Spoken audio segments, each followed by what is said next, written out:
Hey!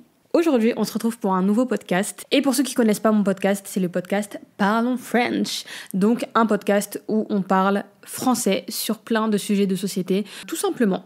Et justement, l'idée de ce podcast, il m'est venu au moment de mon anniversaire, parce que pour ceux qui ne savent pas, le 4 mars, j'ai fêté mon anniversaire. Et j'ai passé le cap des 26 ans. C'est un truc de ouf, genre j'arrive pas à me rendre compte que j'ai 26 ans, c'est... Waouh! Et en plus, le truc, c'est que quand t'as 26 ans, tu passes de l'autre côté. Quand j'avais 25 ans, j'étais entre les deux. Genre, il y avait 5 ans entre mes 20 ans et 5 ans entre mes 30 ans. Mais là, il n'y a plus 5 ans entre mes 30 ans. Donc l'ambiguïté, elle est finie. Et en vrai, j'en rigole, mais justement, je me suis dit, Shaina, du coup, en 25 ans de vie, qu'est-ce que tu as retenu et quelles leçons en fait tu retiens? Parce que c'est clair qu'en 25 ans de vie, tu commences à avoir un bagage, que ça y est, tu commences à vivre plein d'expériences. Et justement, en fait, ce podcast, il est là pour conseiller et pour aider des personnes qui n'ont peut-être pas encore 25 ans, ont peut-être genre 20 ans, 18 ans, ou même peut-être plus de 25 ans. Mais enfin voilà, c'est un peu des conseils que je vous donne. Et si justement vous avez moins de 25 ans et que vous assimilez tous ces conseils, pour moi, vous avez une avance considérable sur la vie. Genre vraiment, pour moi, ça peut que vous faire avancer plus rapidement et vous éviter plein d'erreurs. Donc, c'est parti pour mes 15 conseils que j'aurais donnés à une jeune fille de moins de 25 ans. Du coup, premier conseil, toujours suivre son intuition. Je sais pas si pour vous c'est un conseil simple ou quoi, mais vraiment, genre avec les années et l'expérience, je me suis rendu compte que toutes les fois où j'ai suivi mon intuition, finalement, c'était le meilleur choix. Alors que toutes les fois où je me suis bridée, je me suis pas écoutée, je l'ai tellement regretté. Et je dis pas que le fait de suivre son intuition perpétuellement, c'est forcément prendre que des bonnes décisions. Mais pour moi, je trouve ça beaucoup plus simple d'accepter qu'on a pris une mauvaise décision, mais genre vraiment de nous-mêmes. Que en fait, quand t'as pris cette décision, c'était pleinement ton choix à toi, plutôt que, entre guillemets, pardonner la décision que quelqu'un d'autre a pris pour toi et que tu ne voulais pas forcément. Vous voyez ce que je veux dire? Donc c'est pour ça que dans tous les cas, pour moi, c'est beaucoup plus bénéfique de suivre son intuition plutôt que de pas s'écouter, quoi, tout simplement. Et je vous dis ça, mais jusqu'à aujourd'hui, c'est un truc super dur à faire, je trouve. Genre vraiment se faire confiance et se dire que non, si je le sens pas, je le fais pas, c'est trop dur. Et même là, récemment, ça m'est arrivé en début d'année. Il y a un truc que je voulais faire à la base, mais qu'après, je voulais plus. Parce que je le sentais plus. Et le problème, c'est que quand j'en parlais à la personne, elle était en mode oui, mais non, je te jure que ça sera trop bien, tout ça, mais non, t'inquiète, fais-le, blablabla. Je l'ai fait. Et au final, tout ce que je redoutais s'est passé. Donc en fait, toute la mauvaise intuition que j'avais s'est manifestée finalement. Et c'est là où je me suis dit, mais purée, mais Shaina, si tu t'étais écoutée et que t'avais pas cédé aux petites paroles de non, mais t'inquiète, ça va le faire, blablabla, t'en serais pas là. Et tu serais pas là à te dire purée. Enfin, vous voyez, c'est pour ça que je vous dis que c'est beaucoup plus facile de se pardonner soi-même pour une erreur qu'on a fait plutôt que pardonner l'erreur de quelqu'un d'autre qui a été faite contre notre gré. Donc c'est pour ça que vraiment, pour moi, c'est primordial de vous écouter. Et pour moi, en fait, il y a personne qui saura mieux que vous ce que vous voulez vraiment et ce qui est bon pour vous. Et d'ailleurs, ce truc d'intuition et tout, je l'ai aussi pris une fois que j'ai pris conscience de l'importance et de la puissance des énergies. Je sais pas si vous allez me suivre dessus parce que ça a l'air très, très sujet de gens stone et tout, enfin bref. Mais vraiment, l'année dernière et cette année, je me suis vraiment rendu compte de ça. Et je trouve que c'est un vrai atout de prendre conscience de ça. Et quand je dis prendre conscience des énergies, c'est vraiment prêter attention à l'énergie que te donne une personne, l'énergie que tu sens pas. Parce qu'en fait, il y a des gens parfois qu'on sent pas, mais on s'écoute pas. On se dit non, mais on trouve toutes les excuses du monde alors qu'au fond de nous, on sait. Et ça, pour moi, c'est ça les énergies. Parce qu'en vrai, t'as senti que l'énergie de la personne, elle matchait pas avec la tienne ou que justement, elle était nocive pour toi. Mais t'as foncé parce que tu t'es dit, vas-y, c'est peut-être un a priori ou c'est peut-être... Enfin, voilà. Et moi, vraiment, depuis que je prends vraiment au sérieux, entre guillemets, ce truc-là d'énergie, j'ai l'impression que tout est beaucoup plus facile, genre, dans ma vie. Je sais pas comment vous dire ça, mais ok, genre là, je sais pas, l'énergie, elle passe pas, je vais pas aller plus loin. Ou... ok, là, je me sens bien quand je parle avec cette personne. Ouais, là, oui, je vais pousser. Vous voyez? Et en fait, ça t'évite tellement de problème entre guillemets dans ta vie et même dans ton bien-être, parce qu'en fait tu vas beaucoup moins te forcer avec les mauvaises personnes, tu vas beaucoup plus passer du bon temps avec les personnes qui te correspondent. Et voilà, enfin pour moi c'est un cercle vertueux de faire vraiment attention à ça. Et vraiment vous m'auriez dit ça quand j'avais je sais pas 20 ans, 22 ans, même 23, je vous aurais dit mais qu'est-ce que tu me racontes, tes énergies de je sais pas quoi là, alors que non, je vous jure que c'est réel, comme on dit. Ensuite, j'ai un autre conseil, et ça, en plus, il a résonné en moi, genre récemment. Parce qu'en ce moment, je regarde la série Game of Thrones. Je sais que je suis archi en retard et que ça date, mais mieux vaut tard que jamais. Et en gros, il y a une phrase dans la série qui m'a marquée. Pourtant, ça a l'air d'être une phrase toute bête, mais ça vient au conseil. Il faut se méfier de ses rêves. Genre vraiment, quand j'ai entendu cette phrase, je me suis dit, mais oh my god, oui. Même vous, genre posez-vous et peut-être énumérez vos envies, vos rêves ou quoi, nanana, et prenez vraiment du recul dessus en vous disant si vraiment c'est quelque chose qui est bon pour vous et qui vous apportera vraiment du bien. Je vais vous donner un exemple bête. Par exemple, je sais pas, il y a une meuf qui rêve de se marier avec un footballeur. Exemple, tout bête. Ok, c'est ton rêve parce que trop bien, un footballeur, blablabla. Mais est-ce que dans le rêve là que tu veux, tu prends en compte tous les désagréments qui vont avec. Je vais même pas aller dans les trucs de il va te tromper ou je sais pas quoi, mais même rien que le fait que il est footballeur, du coup il sera presque pas là. Et toi t'es quelqu'un par exemple qui a besoin d'être constamment avec ton partenaire. Du coup finalement c'est pas du tout le bon rêve en fait de vouloir ça, parce que si toi tu veux ça, c'est pas du tout ce qui est fait pour toi, vous voyez. Et ça tu peux vraiment l'adapter à tout, que ce soit par exemple je sais pas pour un métier, je sais pas si par exemple ton rêve c'est d'être chanteuse, mais du coup quand t'es chanteuse il y a aussi plein de choses à prendre en compte. Et vraiment, pour moi, c'est une phrase qu'il faut souvent garder en tête, parce que on a tendance à fantasmer sur des trucs qui finalement déjà ne seraient même pas semblables à ce dont on rêve, parce qu'en fait, quand on fantasme d'un truc, forcément, on pense qu'au positif du truc. On pense pas au package. Donc, c'est pour ça que c'est hyper important de vraiment se poser et de se dire « Ok, attends, mon rêve, c'est d'être milliardaire, mais... est-ce que ça ? Est-ce que si ? Est-ce que ça ? Vous voyez ? Donc voilà, vraiment, cette phrase-là, pour moi, vous devez la garder dans votre tête. Il faut se méfier de ses rêves. Voilà. Et justement, ça me mène au conseil hyper important qu'il faut choisir consciemment son entourage. Genre vraiment consciemment. Et je sais que c'est un petit peu mal vu de faire ça. Je sais que souvent, les amitiés, ça se crée un peu naturellement. Ou justement on reste pote avec quelqu'un parce que on le connaît depuis le berceau, du coup on veut continuer à marcher avec lui parce qu'en plus le storytelling il est trop beau et tout, blablabla, enfin vous voyez le délire. Mais en fait la vraie clé c'est de choisir consciemment son entourage, parce que souvent on dit de faire le tri ou quoi, mais on vous dit pas genre réellement que la vérité en fait c'est qu'il faut choisir, genre il faut vraiment se dire ok, elle doit être dans mon entourage parce que si, parce que ça, parce que ça. Elle, parce que si, ça. Et en gros, c'est quelque chose qui peut être mal vu, parce qu'en soi, ça peut être vu un peu comme de la manipulation ou de l'opportunisme, alors qu'à la fin, vous comprendrez que toutes les relations, en fait, elles sont basées sur ça, sur l'opportunisme, sur la manipulation. Enfin, en gros, peut-être qu'on se rend juste pas compte, mais par exemple, si on est pote avec telle personne, c'est parce qu'elle nous apporte quelque chose.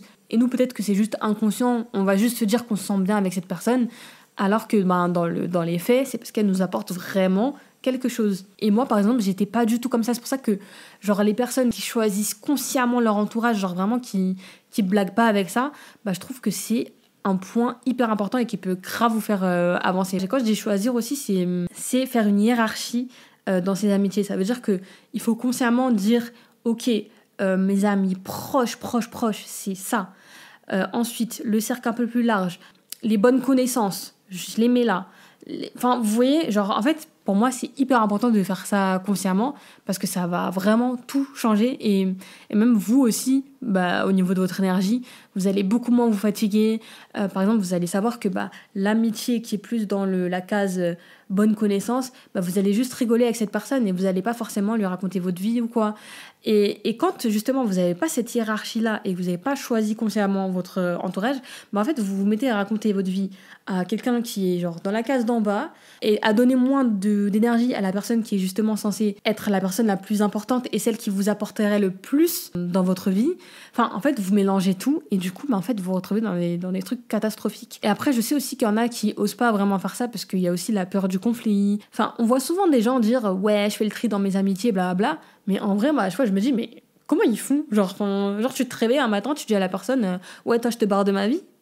C'est pas aussi simple que ça, hein, et les gens ils aiment bien faire croire que c'est si simple, mais pas du tout. Et justement, moi c'était un peu cette peur du conflit qui faisait que j'étais trop en mode au final je laisse un peu tout le monde tourner autour de moi. Ces personnes-là elles savent pas vraiment quelle place elles ont, parce qu'une fois je vais leur donner une grosse place, une autre fois je vais un peu être plus sur mes gardes, enfin voilà. Mais ça en fait c'est 0 sur 20, donc ouais, ça vraiment pour moi c'est un conseil hyper important et vraiment ça va vous sauver si vous le faites. Toujours dans tout ce qui est entourage, etc., le conseil que je pourrais vous donner aussi, c'est de vous entourer d'au moins une personne dans votre entourage proche qui a au moins 5 voire 10 ans de plus que vous. Parce que c'est vrai que nous, on a tendance à traîner avec des gens qui ont le même âge que nous, qui étaient dans notre classe ou qui... Enfin voilà.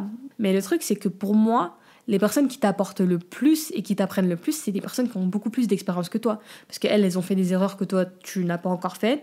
Elles ont une expérience que toi, tu n'as pas encore. Et du coup, elles, quand elles vont te conseiller, enfin, le conseil, pour moi, il est beaucoup plus important et intéressant dans le sens où eux, en fait, ils parlent en connaissance de cause, entre guillemets.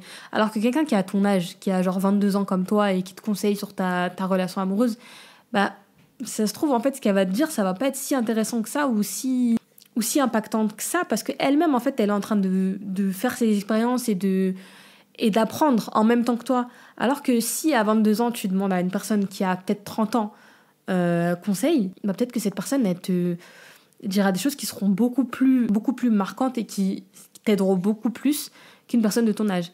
Après, attention, je sais qu'il y a aussi des personnes qui ont genre 5 ans, 10 ans de plus que toi et qui sont pas du tout plus matures que toi, et au contraire qui te conseillerait pas bien du tout. Mais je pense que vous voyez ce que je veux dire quand je dis qu'il faut s'entourer des personnes qui sont plus âgées. Enfin, c'est ok, c'est l'âge, mais enfin en fait c'est même dans l'aperçu extérieur, genre que la personne en fait vous sentez que elle est au-dessus de vous, en fait, qu'elle a plus d'expérience que vous. Pour moi c'est un truc aussi important, et pour moi je trouve que ça change aussi votre expérience de vie, hein, tout simplement. Ensuite, l'autre conseil qui, pour moi, est hyper important et qui change tout un game pour moi, c'est toujours dans la prise de conscience, prendre conscience que les êtres humains sont en constante manipulation. Genre vraiment ça, quand j'ai compris ça, je me suis dit, mais en fait, ça change tout.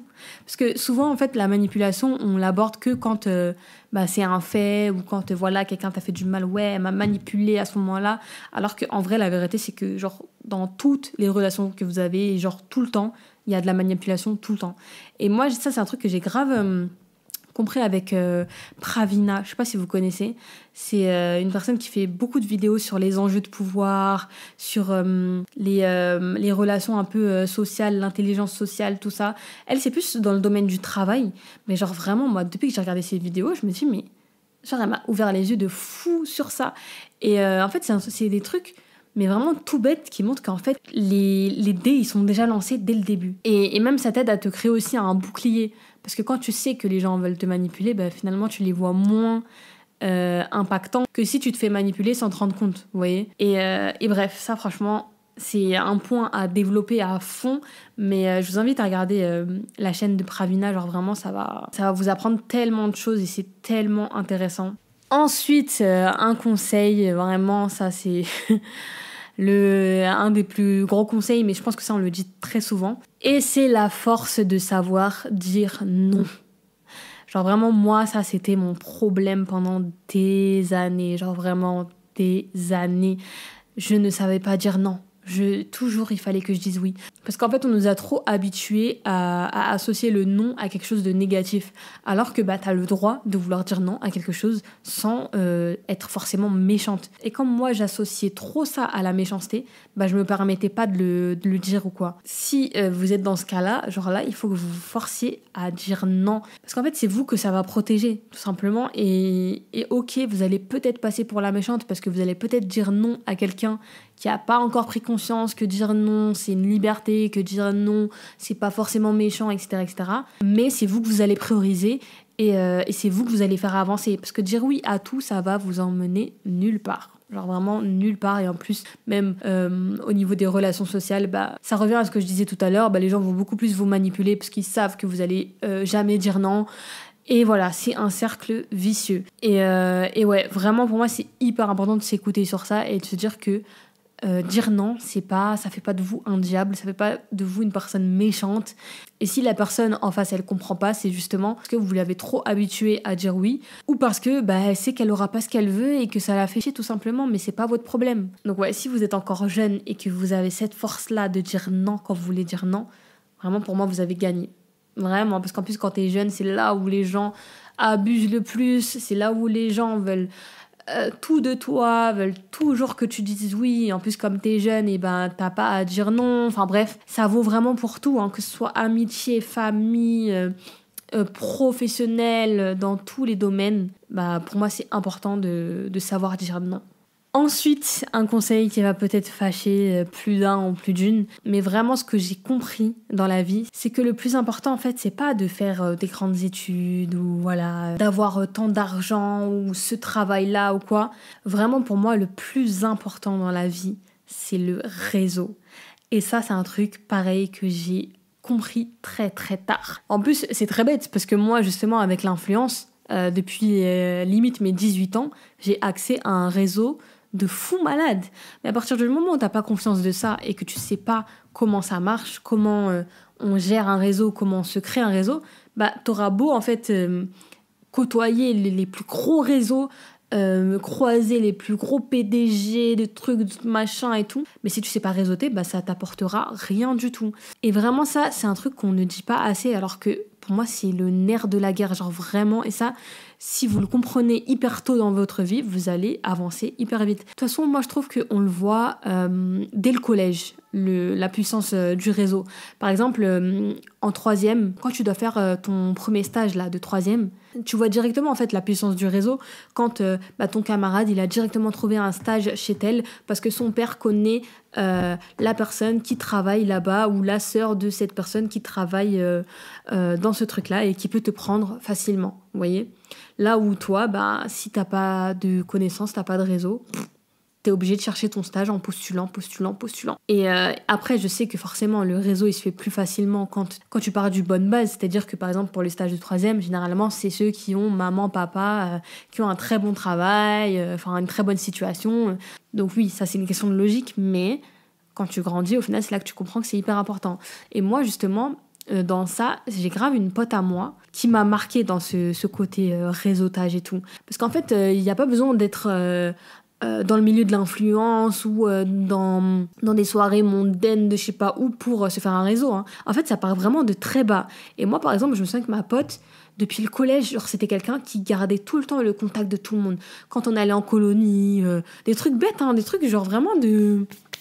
Genre colonie, tu ne dis pas que tu vas avoir une personne qui va t'apporter ci ou ça. Mais elle, par exemple, elle a toujours soigné en fait ses relations avec les gens qu'on croisait partout. Moi, je croisais plein de gens, mais je creusais pas si c'était pas mes potes ou que voilà. Et elle, justement, par exemple, 5 ans après, 10 ans après, elle arrivait à te ressortir ce réseau-là en te disant regarde, cette personne-là, maintenant, elle travaille là, elle peut m'aider pour ça. Cette personne-ci, elle connaît cette personne qui peut m'aider pour ce truc-là. Voilà. Je pense que vous avez saisi de toute façon, mais vraiment, ça m'a bluffé parce qu'au final, ça lui a grave apporté. Et pourtant, on était au même niveau, on a connu les mêmes personnes, mais on n'en a pas fait la même chose. Et il y a aussi un truc que j'entends souvent, c'est qu'il y a plein de gens que tu croises dans la rue qui sont à 2 voire 3 contacts d'une personne qui pourrait te débloquer une situation de fou. Donc vraiment, en fait, dans ça, faut négliger personne. Genre, se faire un réseau, c'est pas juste essayer de s'approcher des personnes qui ont déjà un statut hyper haut. Non, ça peut être aussi creuser un peu la discussion avec, votre boulangère, et au final tu te rends compte que son mari c'est le meilleur pote d'un producteur de musique, j'en sais rien. Et toi par exemple tu vas être chanteuse. Là par exemple c'est un réseau qui était là juste devant toi et qui peut-être va te permettre de t'ouvrir des portes à ce niveau-là, vous voyez. Et vraiment quand j'ai compris ça, C'est là que je me suis dit, mais oui, en fait, ça change tout, vraiment tout. Et du coup, pour en revenir à l'influence, je vois clairement un avant-après de quand j'avais aucune conscience du pouvoir du réseautage et quand j'ai conscience de ça. Quand je vais à un événement et que je ressors de l'événement, c'est plus pareil qu'avant. Et pourtant, j'ai rien changé de ouf. C'est peut-être une discussion en plus, une demande de numéro de téléphone en plus qui change tout. Donc voilà, vraiment prenez conscience de ça. Genre le réseau, c'est ce qui aura de plus important dans votre vie et ce sera même plus important que vos études, plus important que l'argent, plus important que tout. Vraiment, c'est ce qui va vous ouvrir le plus de portes. Donc prenez conscience de ça, regardez autour de vous, ouvrez les yeux et négligez personne. Vraiment, ne négligez personne. Et du coup, prochain conseil, ça va dans la continuité un peu de tout ce qui est réseau et tout. Et je pense que vous allez savoir de quoi je vais parler parce que je vous en ai quand même beaucoup parlé. J'ai même fait un podcast dessus tellement que ça m'avait marqué. Mais c'est l'audace. Genre vraiment ça, je vous en ai déjà parlé. C'est un truc pour moi qui a tout changé. Mais vraiment à partir du moment où je me suis dit, Shaina, c'est bon. Genre, aie de l'audace. Ça y est, de rater des opportunités, de gâcher un truc juste parce que t'oses pas faire quelque chose. Ça y est en fait. Et vraiment ça, pareil, si dans votre jeunesse vous prenez conscience que l'audace, genre c'est hyper important et ça va vous aider de fou, pareil, vous avez tout gagné. Vous avez tout gagné. Et si vous voulez plus de détails sur ça, n'hésitez pas à regarder mon podcast, je crois qu'il s'appelle La résolution qui a changé ma vie. Et dedans, je vous explique tout ce que ça a changé pour moi. Je vous raconte même des anecdotes et tout, donc vraiment, n'hésitez pas à regarder. Et couplé à ça, faut jamais oublier qu'un non, ça tue personne. Ose demander. Et au pire, la personne te dit non. Faut plutôt penser comme ça, plutôt que de se dire je vais pas demander parce que je sais pas si elle va me dire oui. Il faut se dire je vais demander et si elle dit non, tant pis. Voilà. Ensuite, le fameux conseil qu'on donne très souvent mais qui est hyper important, donc je vous le redis quand même, détachez-vous du regard des autres. Je pense que c'est une des choses les plus dures à faire parce que en vrai on vit en société, on se regarde les uns les autres. Et on se juge les uns les autres. Et quand on juge quelqu'un, on n'a pas forcément envie que quelqu'un nous juge aussi. Enfin bref. Ce qu'il faut retenir, c'est pas se détacher du regard des autres. Parce qu'en vrai, tu peux être attaché au regard des autres, genre en mode que t'as envie qu'on te regarde comme ça. Par exemple, je sais pas, là je suis bien sapée, ouais, j'ai envie qu'on me regarde. Ça en vrai, c'est pas très grave. Mais il faut se détacher de la validation des autres. Et c'est ça en fait qui peut tuer une personne, c'est de constamment vouloir être validé par les autres. Et quand tu veux tout le temps être validé par les autres, forcément, tu te fais du mal parce qu'en fait tout le monde ne peut pas te valider, tout simplement. Et ouais, pareil, si t'arrives à assimiler ça dès ton plus jeune âge, c'est gagné, encore une fois c'est gagné, parce que c'est ce qui est le plus dur. Et ça c'est le truc qui traîne dans la tête et l'esprit des gens jusqu'à un âge hyper avancé. Même nous, on le voit dans nos communautés et tout, les darons, les tantines et tout. Qu'est-ce que l'autre va penser si je fais ça? Ouais, qu'est-ce que l'autre va dire si je fais ci ou ça? Enfin, c'est quelque chose qui peut tuer quelqu'un, genre, vraiment. Et même, ça va vous aider à faire des choses que vous n'osiez pas faire. Enfin, voilà. Se détacher de la validation des autres, c'est trop important. Pareil, un autre conseil hyper important, parce que en fait c'est aussi quelque chose dont j'ai pris conscience, ça c'est peut-être il y a 3-4 ans, là ça commence à dater, donc je suis contente d'avoir pris conscience de ça tôt, mais je pense que c'est aussi les réseaux qui m'ont forcé à prendre conscience de ça tôt, parce que quand t'es influenceuse, forcément, t'es exposée au regard des gens, etc. Et justement mon conseil, c'est qu'il faut comprendre le système de projection des gens. Donc je vais vous donner un exemple tout bête. Quand une personne, elle vous critique, par exemple, sur votre manière de vous habiller, par exemple. En mode, ouais, non, mais c'est trop, elle s'habille trop sexy, non, mais elle a pas honte, ou je sais pas quoi. Un truc tout bête comme ça. Et dans la plupart des cas, la personne qui vous dit ça, elle fait une projection sur vous. C'est-à-dire que comme elle ne peut pas se permettre de s'habiller comme vous, elle va vous critiquer sur votre façon de vous habiller pour que vous vous sentiez mal par rapport à ça et pour que justement, elle se sente mieux vu qu'elle ne fait pas ce que vous faites et qu'elle aurait aimé le faire. Enfin, vous voyez, c'est tout simple, mais vraiment, cette projection, elle s'applique à tellement de choses dans la vie. Et quand vous comprenez ça, vous êtes tellement tranquille. Par exemple, moi, tout bête, le nombre de fois où on m'a dit « Ah, mais moi, je pourrais pas être influenceuse, vraiment, je sais pas comment vous faites. Genre, jamais de la vie, je ferais influenceuse, blablabli, blablablou. » Et dans la plupart des cas, au final, la personne en question quand tu creuses, tu te rends compte qu'elle rêverait d'être influenceuse, elle aurait kiffé le faire, mais c'est juste qu'elle n'oserait pas. Et du coup, toi, tu vas entendre ce qu'elle va dire, tu vas dire, ah ouais, en fait, j'avoue qu'être influenceuse, en vrai, c'est relou, hein. Non, c'est vrai que c'est dur. Hein. Alors que la personne, là, elle est là, elle veut te décourager parce que c'est quelque chose qu'elle aurait voulu faire. Et du coup, en fait, elle fait de la projection sur toi, tout simplement, en se disant que ce que tu fais, de toute façon, c'est pas quelque chose de bien. Pour elle, se rassurer de ne pas avoir raté quelque chose, vous voyez. Mais vraiment, si vous fouillez un peu dans tous les aspects sociaux, vous verrez que la projection, vous la voyez partout. Les gens font des projections partout. Et à partir du moment où vous comprenez ça, en fait, les critiques qu'on va vous faire, vous allez même plus les sentir, mais pour de vrai. Genre, c'est pas juste je m'en fous des critiques, blablabla. Là, vraiment, en fait, ça va vous passer au-dessus parce que vous allez vous dire, mais la pauvre, elle fait juste de la projection, donc je passe au-dessus, en fait. Enfin, ça me fait ni chaud ni froid ce qu'elle dit. Ensuite, un autre conseil très important, c'est de pas avoir peur de l'échec. Et encore plus si vous avez moins de 25 ans, genre même moins de 30, 35, enfin bref, en vrai tous les âges.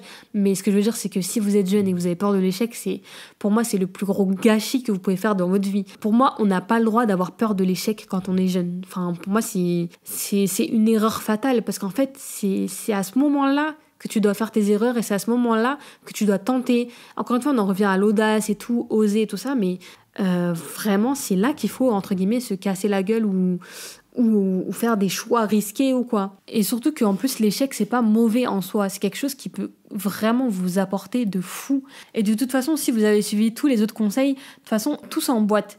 Parce que généralement, on n'a pas peur de l'échec quand on ne dépend pas de la validation des autres, par exemple, ou quand on a de l'audace. Parce qu'en vrai, généralement, quand on a peur de l'échec, c'est parce qu'on a peur que les gens nous voient échouer, finalement. Parce qu'en soi, si toi, t'échoues là, dans ton coin, comme ça, qu'est-ce que ça change ? Ça t'a appris quelque chose. Toi, maintenant, tu sais comment faire pour ne pas refaire cette erreur. Et t'avances. Mais en fait, le truc qui fait que t'as peur de l'échec, c'est que t'as peur que Pierre, Paul ou Jacques te disent finalement, t'as vu, c'était pas une bonne idée de faire ça. Finalement, tu vois, t'aurais dû continuer ce taf. Enfin, voilà, plein de choses comme ça. Et surtout que moi, en fait, pour moi, ces personnes, par exemple, elles vont dire ça, mais moi, je préfère faire un choix consciemment, pleinement, et un choix du cœur, puis échouer et finalement changer de voie, plutôt que jamais faire ce choix-là et jamais savoir en fait si ça aurait marché ou pas, vous voyez. Donc c'est pour ça que pour moi, faut pas diaboliser l'échec, parce qu'en fait, même l'échec, finalement, ça va t'apporter quelque chose. Et même si, par exemple, tu te rends compte que quelque chose n'est finalement pas fait pour toi, au moins tu sais. Et du coup, tu retournes à tes occupations, à ton autre truc, tu changes, quoi. Mais au moins, t'auras pas cette frustration de te dire « Ouais, mais si j'avais fait ça, comment ça aurait été ? Ouais, mais non. » Vous voyez, tous ces petits fantasmes, encore une fois, que tu aurais pu finalement, en fait, directement boucler. D'ailleurs, un autre truc hyper important, je me souviens qu'il y a plusieurs années, il y avait une abonnée qui m'avait posé une question dans une foire à questions, et elle m'avait dit « T'es plutôt du genre à choisir ou accepter ?» Et quand elle m'a dit ça, genre j'ai remis toute ma vie en question, je me suis dit « Mais la question, elle est tellement profonde, en fait, parce que j'ai commencé à réfléchir à toutes les phases de ma vie, tout. Et je me suis rendu compte que, ouais, là, j'ai accepté. Ouais, là, j'ai plus choisi. Ouais, là, non. Et maintenant, en fait, je garde toujours cette phrase en tête sur plein de choix de ma vie, sur plein d'étapes de ma vie. Et je me rends compte à quel point c'est hyper important d'être conscient de ça. Parce qu'après, le truc, c'est que, en vrai, vous pouvez être dans les deux cases et sans problème. Donc, par exemple, vous pouvez être dans la case de la personne qui accepte. Et il n'y a pas de souci à être une personne qui accepte. Mais en fait, il faut avoir conscience de ça. Parce que si tu le fais sans être consciente, après, quand tu te le prends en pleine face, t'as mal. T'as mal parce que tu te dis, mais en fait, j'ai fait ça alors que je le voulais même pas. J'ai accepté, c'est tout. Nanana. Enfin, voilà. Et t'as aussi l'autre case de choisir. Et du coup, de se dire que, ouais, en fait, ça, quand il arrivait ça dans ma vie, c'était moi qui ai choisi de faire ça. Voilà, pour moi, c'est aussi hyper important de garder ça en tête parce que dans votre vie, je trouve que ça va grave impacter vos choix et votre manière de voir même votre vie. Parce que vous allez toujours vous demander dans quelle case vous vous situez à tel moment de votre vie et savoir si vous devez changer justement cette case ou pas. D'ailleurs, dites-moi si vous êtes plutôt du genre à choisir ou accepter dans votre vie, dans tout. Ensuite, un autre conseil qui est très important et qui pour moi est très important pour les jeunes, parce que c'est souvent les jeunes qui souffrent de ça. Ta singularité fait ta force. Justement, c'est une erreur de cacher sa singularité et de pas la cultiver. Je sais que la société, justement, elle a toujours fait en sorte que dès qu'on a quelque chose de différent, ça ne va pas. Alors que justement, c'est ce qui fait notre force. Et ouais, c'est un message un peu bateau, mais je trouve que c'est important de le dire. Et même, par exemple, je trouvais ça beau quand, par exemple, il y avait la trend sur TikTok et tout. Je suis nanana, donc bien évidemment que... Et du coup, tu voyais plein de gens avec plein de particularités. Et finalement, tu vois que c'est hyper intéressant et qu'on a tous et toutes une singularité et qu'au lieu de la cacher, justement, on devrait en faire une force. Et enfin, le dernier conseil est vraiment le plus important pour moi, c'est ayez une éducation financière. Genre vraiment, c'est hyper important et ça va changer votre vie. Et en plus, malheureusement, quand on est jeune ou quand on grandit pas dans une famille qui a une éducation financière ou quoi, on peut faire tellement d'erreurs, alors que vraiment, l'éducation financière, c'est ce qui va tout changer dans votre avenir, tout simplement. Votre manière d'épargner de l'argent, votre manière d'investir votre argent. Enfin voilà, tout ça, pour moi, c'est quelque chose qu'il faut prendre vraiment au sérieux. Et n'hésitez pas à lire des livres. Par exemple, il y a le livre Père riche, Père pauvre, qui est hyper connu, où il y a beaucoup de chaînes qui parlent beaucoup d'investissement, d'argent, d'éducation financière. Vraiment, éduquez-vous à ce niveau-là, parce que c'est trop important et on le voit avec des gens qui gagnent énormément d'argent mais qui font n'importe quoi avec et qui au final se retrouvent dans le caca alors qu'elles avaient tout pour réussir. Donc ouais, vraiment c'est mon dernier conseil et c'est le plus important pour moi et surtout pour des personnes jeunes comme vous quoi. Mais pour conclure, rien n'est jamais trop tard. Là je parle en mode pour les jeunes ou quoi, voilà, mais rien n'est jamais trop tard pour faire tout ça. Si vous avez 27, 30, 35, 45 ans et que vous voyez ces conseils-là et que vous ne les appliquez pas, appliquez-les maintenant, c'est le moment. Et voilà, tout simplement. Donc voilà, c'est la fin de ce podcast. J'espère qu'il vous a plu. N'hésitez pas à liker, vous abonner, partager, commenter comme d'habitude. Donc en attendant, on se dit à la prochaine et prenez soin de vous. Tchuss!